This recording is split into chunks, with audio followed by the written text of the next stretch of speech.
وقتی پای جون یه بیمار ترومایی وسطه، دقیقه‌های اول حکم مرگ و زندگی رو دارن. و همین خاطر امروز میریم سراغ فصل اول و در واقع سنگبنای ATLS، بررسی اولیه. یعنی همون چارچوبی که طراحی شده تا وسط بزرگترین هرج و مرج‌ها یه نظم دقیق ایجاد کنه. خب بیایید خودمون رو تو اون موقعیت تصور کنیم. این جمله رو که میشنوید آدرنالینتون میزنه بالا و کل محیط پر از استرس و شلوغی میشه.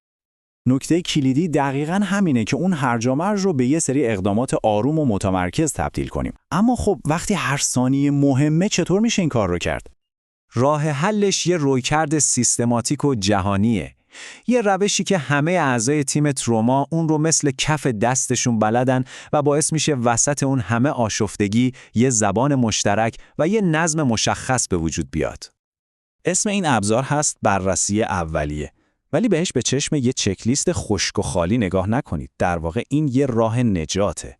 یه ابزاریه که به شما کمک میکنه کارهایی رو اول انجام بدید که واقعاً در اون لحظه از همه چیز مهمترن. و در قلب این چارچوب یک کلمه ساده ولی فوق‌العاده قدرتمند قرار داره که باید ملکه ذهنمون بشه. XABCDE. دقت کنید که چطور X که برای خونریزی شدیده اول از همه اومده.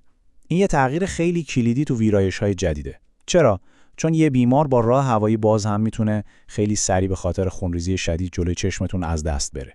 پس اول از همه جلوی فواره خون رو میگیریم. حالا بیایید هر مرحله رو یکم دقیق‌تر ببینیم. خب میرسیم به A برای راه هوایی و B برای تنفس. یه راه هوایی باز خیلی هم خوبه، اما اگه بیمار نتونه درست نفس بکشه اون راه هوایی باز به هیچ دردی نمیخوره. برای همین شما باید این دوتا رو همیشه با هم ارزیابی کنید. نکته حیاتی اینجاست که رویکرد ما اینو ببین اون کارو بکن هست. یعنی هر مشکلی که تو ارزیابی پیدا می‌کنید همون لحظه باید یه مداخله نجات بخش براش انجام بدید. منتظر نمیمونید. موقع ارزیابی تنفس شما دنبال این قاتل‌های اصلی می‌گردید. مثلا پنوموتوراکس فشارنده. یعنی هوا تو قفسه سینه گیر کرده داره به ریه و قلب فشار میاره. اگه سریعاً با یه سوزن فشارش رو خالی نکنید، این وضعیت 100% کشنده است. خیلی خوب، حالا که راه هوایی و تنفس امنه، میریم سراغ C یعنی سیرکیولیشن یا گردش خون و D یعنی دیسابیلیتی یا وضعیت نورولوژیک بیمار. این عدد 30% رو خوب به خاطر بسپارید. یه بچه میتونه تا 30% از حجم خون بدنش رو از دست بده ولی فشار خونش هنوز نیفته.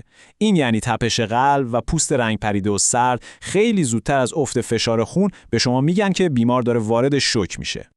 برای ارزیابی ناتوانی یا D، ابزار اصلی ما مقیاس کمای گلاسکو یا GCS هست. و اینجا یه نکته خیلی مهم وجود داره. پاسخ حرکتی بیمار از هر چیز دیگه‌ای بهتر میتونه نتیجه بلند مدت بیمار رو پیش بینی کنه، چون مستقیما عملکرد قشر حرکتی مغز رو به ما نشون میده. اما خیلی حواستون باشه که تمام تمرکزتون فقط روی GCS نره. این یه دام خیلی رایج و خطرناکه. یه پارگی ساده پوستر اگه بهش توجه نشه میتونه به تنهایی باعث یه خونریزی شدید و کشنده بشه. و در نهایت میرسیم به E یعنی exposure و environment. این مرحله برای اینه که همه آسیب‌های پنهان رو پیدا کنیم و همزمان از بیمار در برابر یه دشمن خاموش محافظت کنیم. شما باید بیمار رو کامل لخت کنید تا چیزی از قلم نیفته. اما به محض تموم شدن معاینه باید سریعاً اون رو با پتوهای گرم بپوشونید.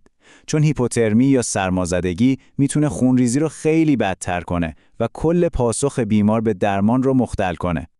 خب ما یه دور کامل بررسی اولیه رو انجام دادیم ولی کار اینجا تموم نمیشه. مهمترین و من روش تاکید میکنم مهمترین اصل ATLS اینه که این یه اتفاقی یکباره نیست. وضعیت بیمار شما پویاست، ثابت نیست. تروما یه فرایند کاملاً در حال تغییره. پس ارزیابی شما هم باید همینطور پویا و مداوم باشه.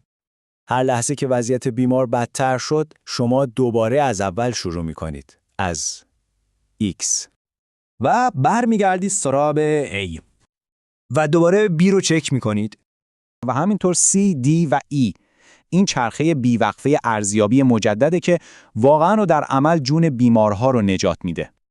ببینید این چارچوب ثابته، اما وضعیت بیمار شما هرگز ثابت نیست. با مسلط شدن به این رویکرد شما همون کسی میشید که تو دل هرج و مرج آرامش و نظم رو برقرار میکنه.